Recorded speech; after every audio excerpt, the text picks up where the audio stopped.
Merci Jean-Claude Darigo.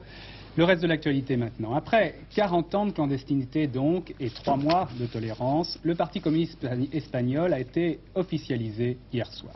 L'événement était attendu, bien sûr. Il est dans la ligne de la démocratisation entreprise par le gouvernement de M. Adolfo Suárez.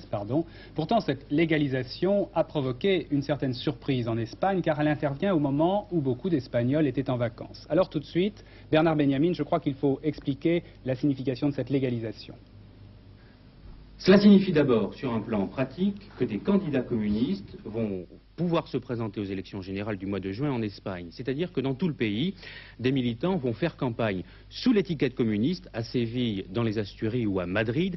C'est un événement considérable en Espagne, dans la mesure où depuis 40 ans, le Parti communiste était dans l'illégalité, dans la mesure aussi où jusqu'à il y a quelques mois, tous ces militants vivaient en exil ou dans la clandestinité.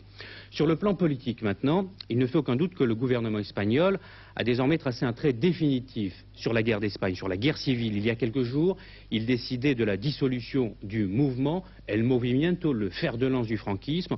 Aujourd'hui, il légalise le Parti communiste espagnol, marquant ainsi sa volonté de rejoindre les pays démocratiques, donnant aussi un gage éclatant aux membres de la communauté économique européenne, ce marché commun que l'Espagne voudrait bien intégrer.